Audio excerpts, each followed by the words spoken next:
Bickley and Marana. Bickley and Marana Mornings. Arizona Sports.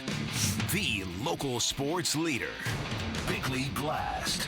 The Arizona Cardinals are winning dangerously. For consecutive weeks, they have nearly squandered must-win games against inferior opponents, and both times they needed dramatic defensive stops to secure what should have been easy victories. Now, I know these games are difficult to frame. Do you cheer the team that led 27-3 in the third quarter? Or do you scorn the group that allowed a bad team to nearly post an epic comeback that could have gutted the entire season? The answer, you do both. You keep success and failure very close, because when you fail, the nearby success will give you the resilience to fight through, and when you succeed, the adjacent failure will give you the humility you need to improve. Both are important traits, and the Cardinals should be learning some important lessons along the way. On Sunday, they flashed the dynamic team they might become, and the team fortunate to play two awful opponents to start the season, and installing a killer instinct is obviously very important. Now, they say success is a terrible teacher and that you can only really learn from the pain of failure. To that, I say this: the Cardinals weren't successful on Sunday, they were victorious, and at this point, 2-0 is all that matters.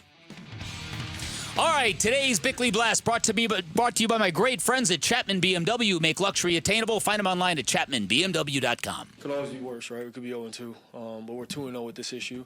I don't want to make it a thing, but at the same time, we got to be better. We got to finish games. That's bottom line. So, because like I said, it didn't bite us in the ass today, and didn't bite us in the ass last week. But you keep playing around, you get bit. So.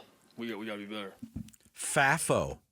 Yeah, that's kind of what it was. Yeah, that's but they didn't have to pay the consequence of it, no. which ultimately is important. And again, it was just such a weird sequence of drives by the Panthers, and me not feeling any fear watching it unfold in real time, I think gives you a window in what the defense was feeling. Like, this thing is so in the bag, and I think they lost their edge, and I think they lost their focus, and I think a lot of the plays and a lot of the penalties and a lot of that stuff kind of bore that whole thing out.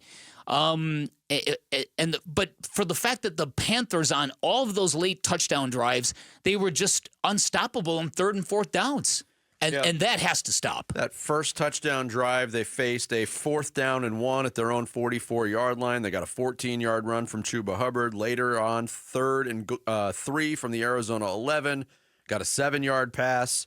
They went in. They scored the touchdown. The next drive, which was a very long drive in itself, they didn't face a 3rd or 4th down until late in the drive. Wow. 3rd and 8, Young to Renfro for 7, and then 4th and 1. That's when they got the touchdown pass from Young to Hubbard, who was wide open and just walked in. Wide open. Yeah. And once Young got out of the pressure, he found him quite easily. And then that last drive, 4th and 16 at their own 30, Young to Tremaine for 26 yards.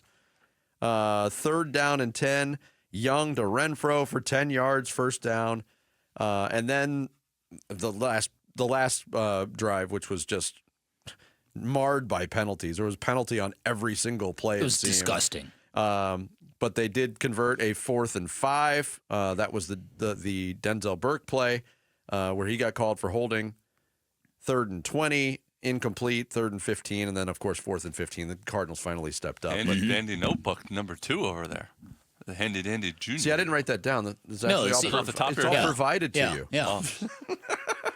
That's the game summary, Jarrett. And also, like, Ever seen one? until in the first 3 quarters, I cannot stress enough how inept the Panthers offense looked. So I think, like, as the viewer, like you were saying, Dan, you almost like didn't feel worried even as the comeback was happening. I didn't. That was what was so weird about it, and until that onside kick happened. I didn't get worried until then. That was the moment when I went, all right, WTF is happening here. Like, really, come on now. Hey, do you know how hard it is to convert an onside kick in 2025? I can't remember the last one I've seen. It's so hard that the onside kick happened, the Panthers recovered it, and then they went to another game that was also doing the onside kick, and they said it's already 0 for 5 this season. They hadn't updated the graphic. And the Panthers hadn't converted one in 89 games. So, and the look of that onside kick for Mac Wilson Sr., as Vinny pointed out, a linebacker, not known for hands, rushing to block people, and the ball's coming right at him. Yeah, and then you see the replay, and you see Greg Dortch on the second line. Like, he's a receiver with good hands. Yeah. Jeff Rogers, the special teams coordinator, will meet with the media for his weekly visit tomorrow. I'm sure that's going to be a topic of discussion on what to do, because they've made it almost an impossible play. When you have to... Carolina has announced its intention to attempt an onside kick. Carolina has announced its intention to try to surprise the opponent and deceive the opponent, but we're letting the opponent know right now that deception is coming. In 3, 2, and 1. Here we go. Right, exactly. It did come down to the last play by Calais Campbell, though, his second sack of the game. Here was Calais talking with Paul Calvisi after the game on his game-clinching sack. You know, I don't know if that's why I came back, but it sure feels good. It feels good to get that kind of love. You know, you make a big play to end the game, and the crowd erupts like that, man. That's a good feeling. And, you know, this team, we got a lot of fight in this. You know, obviously, you know, we could have played a whole lot better. You know, I don't think it was our best ball. We had moments of very good ball, and then moments where it was like, what are we doing? But I'll tell you like this, though, you know, it's hard to win in the NFL. And that team had it rolling, and everybody who plays football knows momentum is a big part of it. And we found a way to stop the bleeding and get a win, and that was a huge team win.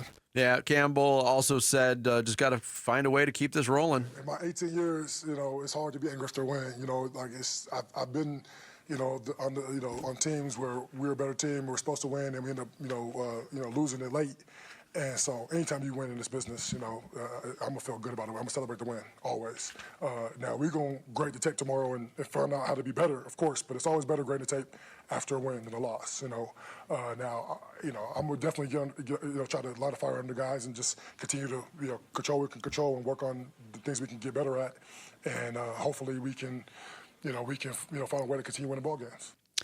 Yeah, Campbell, obviously huge yesterday, 5 total tackles, the 2 sacks. It was good to see some guys that didn't have the biggest contributions last week against the Saints step up. Josh Sweat early with the strip sack. Dalvin Tomlinson didn't have big numbers, but also did have 2 tackles and a tackle for loss, so he showed up. Still not a whole lot from Darius Robinson and his time on the field, and we had talked about that in the aftermath of last week. But Calais Campbell, too, deserves credit because he spent some time in the blue tent during that game. That's right, he did. And came back when the game was on the line and made the biggest play defensively. So just got to cross your fingers, though, for the health of the Cardinals' defense. That's the thing. You have to get some good news on the cornerback injury front. The fact that by all reports that locker room was very subdued after the game, where it didn't feel like a victory should feel, I think that's going to help them preparing for the 49ers this week, because that's a monstrously big game this weekend. It's a chance to kind of make your declarations in the division known right out of the gate. And I think that getting on top of the 49ers and preventing them from kind of vibing on the worst of first narrative and capitalizing on a very easy schedule, I think it's tantamount. So hopefully this will all funnel into something good for the Cardinals. Thanks for watching Bickley and Marotta. Click to see the latest Bickley Blast and hit the button in the middle to subscribe to Arizona Sports.